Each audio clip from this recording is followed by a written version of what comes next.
Magandang araw, Euro 150 na scooter type siya. Para rin siyang click, pero FI na siya ng version na siya ng FI sa mga Euro. Ngayon, tabingi yung kanyang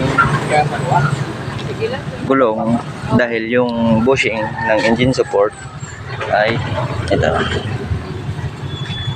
Ngayon, tinanggal na natin kasi yung gitna ng kanyang bushing ay medyo maluwang na, kaya tinanggal na natin sa kanyang dito sa may engine support sa may ilalim.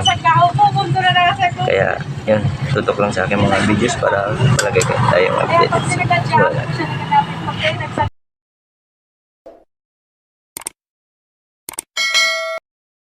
Ang ginamit nga pala natin na bushing ay yung pang Kymco. Mas mga matibay ito eh. Itong Kymco na ito na engine hanger bushing ay pwede rin ito sa pang click, pwede rin ito sa mga pang click at dito sa mga Euro. Ngayon ito na siya, ikakabit natin dito para fix na siya at hindi gumalaw-galaw yung kanyang makina sa chassis. Right, kakabit muna natin. Ngayon, babawasan natin para may konti tayong i-modify. Babawasan natin ito para pumasok ng konti. Konti lang naman. Yan o. Konti para pumasok.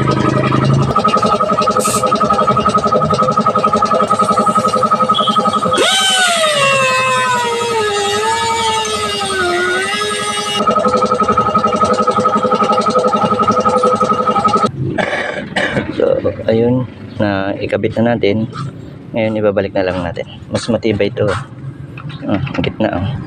Hindi siya umaalog. Yan. Kakabit na lang natin ito.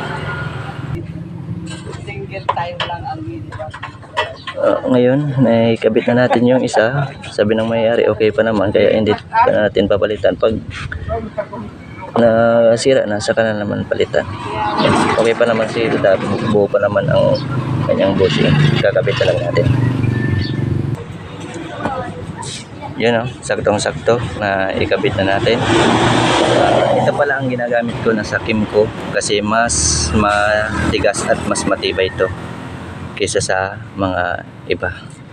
Kaya subok ko na to na ginagamit sa mga rub bushing engine hanger. Pwede nga pala to sa click 125, 150 Euro at yung motor star. At ito na Euro na FI. Higpitan na lang natin ang mga ito. Okay na oh. Pumantay na siya. Alright. Maganda na siya ngayon. Where's the models? Okay, tapos na rin. Yan. Ayos na. Sabihin na rin natin chinanap.